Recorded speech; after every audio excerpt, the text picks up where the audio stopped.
Rahubat, this is Saken, OSM Vision, Ask Us Anything, and today we're looking at 3 questions.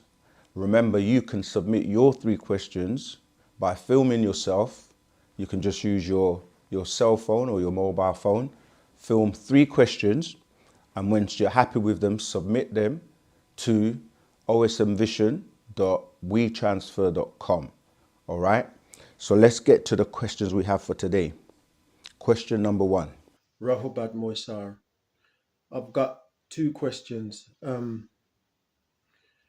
Has our master teacher ever spoke about being questioned in the grave? You know, when we die, we're being questioned as to what we did in our life.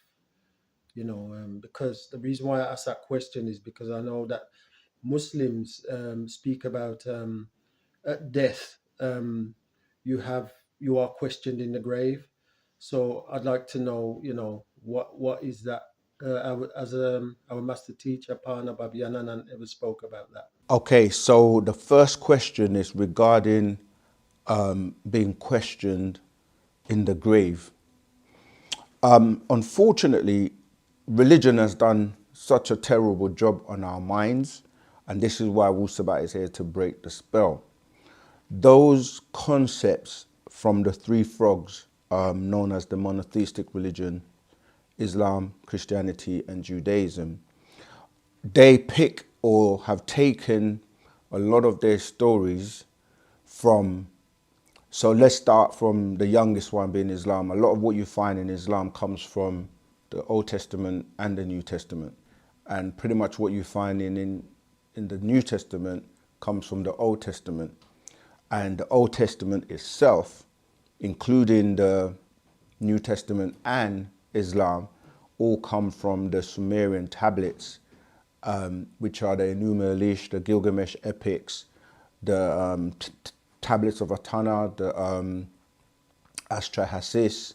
There are so many tablets, and many have been destroyed, and many have been found that most people may still not be familiar with. A lot of that also then comes from the Egyptian mystery schools, right? A lot of the concepts of religion, the monotheistic religions, are taken from Egypt. Hence, all Western religions are actually from ancient Egypt. People think, who are not informed, that the Sumerians predate the Egyptians, but that's not actually true. It's the other way around. So the whole concept of, for example, God, the Son, and the Mother, which becomes the Trinity in Christianity, comes from Osiris being the father, yeah, and then you have Isis being the mother. These are Egyptian or Greek rendition of Egyptian terms. And then you have Horus, who basically all come from Egypt as Asar, okay, and Aset being the mother, and then you'll have Haru or Hebrew or Ha. Okay, so that's the same thing that goes into the Sumerian doctrine, where you'll have like Damuzi being the father, then you have, Ishtar being the mother, and then you'll have Tammuz being the son, or that equivalent that becomes what, they call Jesus. And you can still find these words like Tammuz, etc. in the Bible, when it tells you that the women were weeping for Tammuz. And that's also a part of the Judaic calendar. You will find that month being celebrated. I'm saying that to say, in relation to the question, that a lot of the myths and things that you will find in Islam, like the brothers asking about being questioned in the grave, that goes back to the Egyptian mysteries, when your heart is being weighed against the ma'at feather, right? And so it's looking at your deeds, not just your deeds, but your intentions as well. Because when you do something, there is an intention behind it. Because somebody can do something and it may look like they're doing it from the heart, or that is real. But if there's no love, as in it's from the heart, if there's no love behind it in terms of the intentions and they're just doing it for show, then it's as if they haven't done it. But these things are recorded in your matrix, in your energy field, because everything you do is recorded within your matrix. And so when you're going through this process of crossing over, and in ancient Egypt, they talk about you going through, and it ties into the Sumerian doctrine as well, going through the underworld, or when your heart is being weighed. When your heart is being weighed, is to see whether or not it's light enough, all right, to mean that you're not heavy, you're not carrying a lot. Because when people are carrying grudges, or when people are upset, or they've got wicked intentions or bad intentions, all of that weighs down on you. This is why people will have a heavy, they say you have a heavy heart, or you're stressed, right? So you've got to be light. When you're free, when you don't carry baggage, then you're light. So your deeds and your actions are recorded, and they're recorded by yourself. And so our ancestors, or the most intelligent beings on the planet and outside the planet in different realms, are known as the Panatharu. They have technology that is so advanced that they literally record everything from your light information. It's a bit like when you're browsing the internet, for example, you leave a trail, which they call your digital footprint. You may not know it's there because you're clicking somewhere, you're looking somewhere, you're going from one link to another, and all the metadata and all the information that is stored behind the scenes is telling people a lot about you without you even knowing. They know your habits, they know when you come online. Even now they have technology where the screens pick up your eye movement. So which section of the screen you're looking at. So when somebody's putting a web page together, they will put certain advertisement or certain things in particular positions and monitor where you look, because it's all part of the picking up what your habits are. It's kind of subliminal programming, and then they can market and sell to you. So it's the same thing with yourself, with the things you do in life, where you have something called voluntary actions and you have something called involuntary actions. So let me give you an example. So involuntary actions are things you're doing which you would do anyway without knowing, right? So for example, your heart's beating all the time. That's involuntary, Your eyes blink. That's involuntary, because it will happen even when you may not realize that it's happening. So this is all things that are being recorded in your matrix, and your thoughts are also being recorded because you're dealing with light information, all right? And now today with technology, they're able to store so much information, right, on a chip, and your entire life from birth to when you cross over can be recorded now. The technology is here. There's a good series on Netflix called Altered Carbon, right? This will give you a good explanation of what I'm talking about. So anyway, going back to the question, your information that is recorded on something called a me disk, right? Surprisingly, you got, the I with the iPhones and I this and I that, but it's me, as in me, your me disk, M-I disk, or you can spell it M-E because, the vowels are interchangeable in Shemitic languages. So your me disk stores all the information about you, which these records are pulled up when the elders or the overseers are looking at it's like your whole life is like a movie that's recorded with all the information, the intentions, everything you've done is recorded. This is where religion gets its concept from, of you being judged, all right? And so they tell you that, you go and if you're judged and you're found to be someone that that doesn't make it, basically, then you get taken to hell and you go to hell. And if you're good, you go up to this place called heaven, and go to the gates, and St. Peter or whoever's there is going to say you can come in. So that's a story, but the reality is that religion dips you in water or goes through some kind of ceremony to say that you're baptized or you're born again, and then that means that from that point going forward, you're supposed to change your ways and live a particular type of life.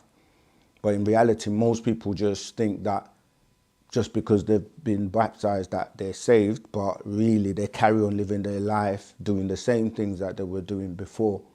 And these are like mythology, in the sense that they're not really changing you or helping you. You have to actually change. And that's why with Wu Sabat, once you get into Wu Sabat, you're responsible. You have to make the change. You have to actually put in the work. You have to clean your diet, eat right, behave right, and do the right thing. So yes, there is an actual event that takes place where your records are looked at, and your deeds and your intentions then will decide whether or not you've mastered this realm. It's not like a punishment where you're going to go to hell or go to heaven. It's more like, in order for you to progress to the higher realms, you have to become a better being that can exist in that realm. It's like you have to transform your vibration, your frequency, to be amongst the beings in that realm.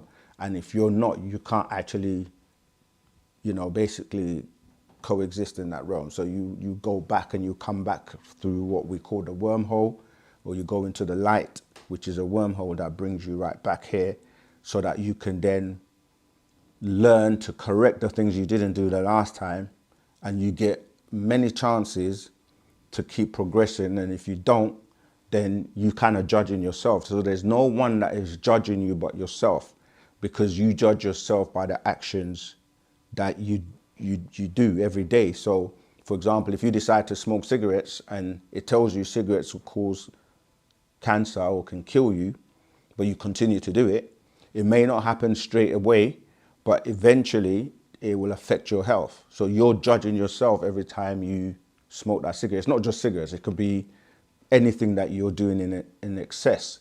It could be lust, sex, bad food, bad thoughts. It's up to you. This is why you have to know how things affect you. All right, so let's move on to the second question. And question number 2 is about Muslims when they're in the mosque, and part of their ritual is they look to the right and the left, greeting both guardian angels.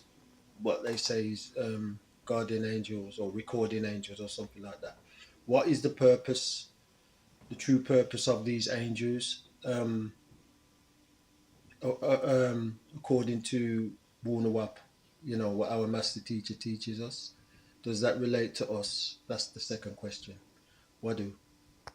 Okay, so he only asked 2 questions. Again, yeah, that second question relates to the first question.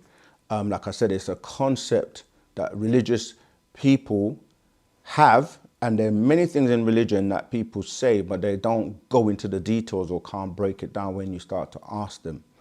And where that comes from is the fact that you yourself, as I mentioned previously, judge yourself, right? This is where the concept of good and bad, or jihad, comes from, because you know what's good and you know what's bad, or we say agreeable or disagreeable. And your decisions that you make, you will hear a voice within yourself, and you kind of know from the voices in your head when you're about to do something that you know you shouldn't do. So that concept of having an angel on either side of your body, or when you turn around when you're doing the salat or the prayers in Islam, is really telling you that you are your own judge. But you also do have these records, like I said, that the beings, the etheric beings, that they're responsible for something known as the Akasha records. And we actually have a scroll by the master, Pa Nabab Yanun, called the Akasha records, because when we say Akasha, this is where all the records are stored, but they're stored in, like I said, let's say in discs or light disc. Because even if you think about a disc, even if you're thinking about like a CD player, what you don't realize is that it's laser disc that is used to record the information. So these discs are like, like the Kama Sutra, that was one of the discs known as the Me disc, which information was recorded on to do with the whole like art and science of sex, which got basically perverted to become what people know as the Kama Sutra today, which is pretty much dealing with like the sexual positions and so forth. So what we're saying is that in Wu Sabat, you record your deeds, and the good and bad angels are you knowing what to do and what not to do. And if you know what to do and you don't do it, then that's recorded. If you do the right thing, that's recorded. And so it's no one else that's going to judge you but yourself. And the accumulation of all your decisions at the end of your term, when you cross over, all those decisions you've made all your life is where the balance comes in. Did you help people? Were you kind? Were you giving? Were you helpful in many ways? Or were you selfish? Was it just about yourself? Were you not considerate? Did you not show a shuk, which we call divine love? And so we also have this scroll called the 24 Elders. This goes into great detail about what happens during your transition. It talks about the beings that are recording the information. It talks about, the process you go through. And this is a scroll, right? The 24 Elders is a scroll that everyone needs to read in preparation for your translation or crossing over. Because a lot of times we don't practice, we don't practice dying, meaning that we only think about living all the time. We think we're going to be living forever because no one knows when that time's going to come, right? When they're going to transition. So just like you would practice, doing things for your health, press ups or whatever, you should try practicing this, right? Lie down on the floor when you can, as if you were in a grave. Just lie down and imagine yourself, in that state where you've transitioned or transitioning, and just think about what can happen to you, meaning that if you decide to get buried instead of, cremated, then think about you lying in that position. And a master teacher actually broke this down in many books, like Where and Where is Hell? I can't remember some of the other titles, but where he says, lie down, think about being in that casket, and if you're being buried, that is, and then you see that you rotting, the maggots, the insects, and all the things that come because you're gonna go back to nature, yeah? And just whilst you're lying down on the floor, staring at the ceiling or whatever, think about your life, think about the deeds, and think about all your intentions, think about the good things you've done, and think about some of the perhaps not so good things that you've done, and see for yourself whether or not you feel that, which side is it, if you're weighing it, which side is it balanced, or is it more to the negative or the disagreeable than the positive or the agreeable? You will know that for yourself. And if you feel that you are leaning towards the negative side, then you still got an opportunity. Every day is a new day for you to start again and start to, look at changing your ways if you're finding that you're not putting into practice the things you should be doing. And this is why Wu Sabat is here. The scrolls that you read, the master teacher has come here with the cure. He's known as the Son of Righteousness, coming with healing in his wings. So it's about you starting to put that into practice, and Wu Sabat is here to help you and guide you along so that you don't get to that stage and then realize you haven't been living the way you're supposed to be living. So thank you. I know you only gave us 2 questions. We do ask for 3 questions. If you would like to have 3 questions answered, then please film yourself, using your cell or your mobile phone, good lighting, good quality sound as best as you possibly can, and then upload your 3 questions to osmvision.wetransfer.com. You know, we're here working every day to answer your questions, and so that you can actually, like you say, be prepared for your transition. So hopefully you won't have to come back. Oh, I didn't mention you have 24 to 24,000 times to come back and perfect it so you can move on to the next realms and the next realm, because we don't actually die. We just translate or transmutate or transition from one state to the next, and we continue, you know, living different experiences, right? If we've, you know, if we make the grade. So you've got the opportunity whilst you're still alive to get yourself right before that time comes. All right. Until next time, Tawuhat Wadu.